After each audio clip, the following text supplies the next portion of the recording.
ನಾನು ಮಲ್ಲಿಕಾರ್ಜುನ ಖರ್ಗೆ ಅವರು ಅಖಿಲ ಭಾರತ ಕಾಂಗ್ರೆಸ್ ಅಧ್ಯಕ್ಷರು, ನಮ್ಮ ಸಮಾಜದ ಹಿರಿಯ ನಾಯಕರು. ಸಿದ್ದರಾಮಯ್ಯನವರು ಹಿಂದುಳಿದ ವರ್ಗದ ಚಾಂಪಿಯನ್ ಅಂತೇಳಿ ಹೇಳ್ಕೋತಾರೆ. ಅವ್ರಿಗೆ ನನ್ನ ಪ್ರಶ್ನೆ ಇಷ್ಟೇ, ಸತ್ಯನ ನಿಮಗೆ ಅರಗಿಸ್ಕೊಳ್ಳಿಕ್ಕೆ ಆಗೋದಿಲ್ಲ.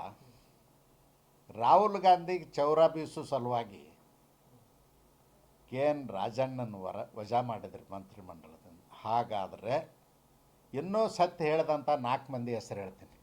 ರಾಯರೆಡ್ಡಿ ಅವರು ಸತ್ಯ ಹೇಳಿದಾರಲ್ಲ, BR ಪಾಟೀಲ್ ಆಳಂದಿ ಸತ್ಯ ಹೇಳಿದಾರಲ್ಲ, ಶಿವಗಂಗಾ MLA ಸತ್ಯ ಹೇಳಿದಾರಲ್ಲ, ನಮ್ಮ ನೆರೆ ತಾಲೂಕಿನವರು ರಾಜು ಕಾಗೆ ಅವರು ನೆರೆ ಜಿಲ್ಲೆಯವರು ಅವರು ಸತ್ಯ ಹೇಳಿದಾರಲ್ಲ. ಮತ್ತು ಅವ್ರನ್ನ ಯಾಕೆ ವಜಾ ಮಾಡಲಿಲ್ಲ? ಅವರು ಒಂದೊಂದು ಹುದ್ದೆದಾಗ ಅದಾರ, MLA ಅಷ್ಟೇ ಅಲ್ಲ, ಹುದ್ದೆದಾಗ ಅದಾರ. ಇವತ್ತು ಬಸವರಾಜ ರಾಯರೆಡ್ಡಿ ಅವರು economic adviser to chief minister, ರಾಜಕೀಯ ಅಡ್ವೈಸರ್, KSRTC ಚೇರ್ಮನ್, ಹೀಗೆಲ್ಲ ಬೇರೆ ಬೇರೆ ಹುದ್ದೆಗಳಲ್ಲಿದ್ದಾರೆ. ಅವ್ರನ್ನ ಯಾಕೆ ವಜಾ ಮಾಡಲಿಲ್ಲ? ದಲಿತರ ಬಗ್ಗೆ ಮೊಸಳೆ ಕಣ್ಣೀರು ಸುರಿಸೋದು ಅಷ್ಟೇ ನಿಮ್ಗೆ ಗೊತ್ತು. ಅವ್ರನ್ನೂ ವಜಾ ಮಾಡಿಬಿಡ್ಬೇಕಾಗಿತ್ತು, ಯಾಕೆ ಮಾಡಲಿಲ್ಲ? ದಲಿತರು ಬೆನ್ನು ಸತ್ತವರು, SC ST ಜನಾಂಗಕ್ಕೆ ಯಾರೂ ಕೇಳುವವರಿಲ್ಲ. ಅವ್ರನ್ನ ಯಾವ ರೀತಿ ಬೇಕಾದ ರೀತಿ ನಡೆಸ್ಕೊಳ್ಳೋದೇ ಕಾಂಗ್ರೆಸ್ ನೀತಿ ಅಂತ ನಾನು ಖಂಡಿಸ್ತೀನಿ. ಮಾಡಬೇಕಾಗಿತ್ತು, ಯಾಕೆ ಮಾಡಲಿಲ್ಲ? ನಿಮ್ಮ ಕಣ್ಣು ಬಂದ ಇವ್ರಿಗಿಂತ ಮೊದಲೇ ಹೇಳಿದಾರಲ್ಲ ಅವರು. ರಾಯರೆಡ್ಡಿ ಅವ್ರು ಹೇಳಲಿಲ್ಲ, BR ಪಾಟೀಲ್ ಹೇಳಲಿಲ್ಲ. BR ಪಾಟೀಲ್ ಅಂತೂ ಭಾಳ ದೊಡ್ಡ ಅಲಿಗೇಷನ್ ಮಾಡಿದರು. ಬಡವರಿಗೆ ಮನೆ ಕೊಡಬೇಕಾದ್ರೆ ಹೌಸಿಂಗ್ ಸ್ಕೀಮ್ನಲ್ಲಿ, ಅಂಬೇಡ್ಕರ್ದ ಹೌಸಿಂಗ್ ಸ್ಕೀಮು, ಪ್ರಧಾನಮಂತ್ರಿ ಆವಾಸ್ ಯೋಜನೆ ಒಳಗೆ ಹೌಸಿಂಗ್ ಸ್ಕೀಮ್ನಲ್ಲಿ ಮನೆ ಕೊಡಬೇಕಾದ್ರೆ ದುಡ್ಡು ತೊಗೊಂಡು ಕೊಡ್ತಾರಂತ ಹೇಳಿದ್ರು. 20-25 ಸಾವಿರ ದುಡ್ಡು ತೊಗೋತಾರಂತ ಹೇಳಿದ್ರು. ಯಾಕೆ ವಜಾ ಮಾಡಲಿಲ್ಲ ಅವ್ರನ್ನ?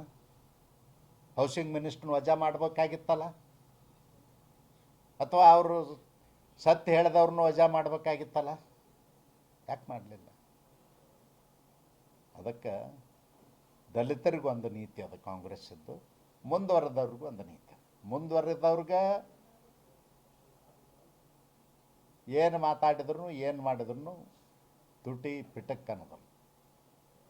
ದಲಿತರು ಒಂದು ಶಬ್ದ ಹೆಚ್ಚಿಗೆ ಮಾತಾಡಿದ್ರು, ಅವರೇನು ತಪ್ಪು ಮಾತಾಡಿಲ್ಲ. ಅವರೇನು ಹೇಳಿದರು? ಮತದಾರರ ಪಟ್ಟಿ ಮಾಡಿದಾಗ ನಮ್ಮದೇ ಸರ್ಕಾರ ಇತ್ತು.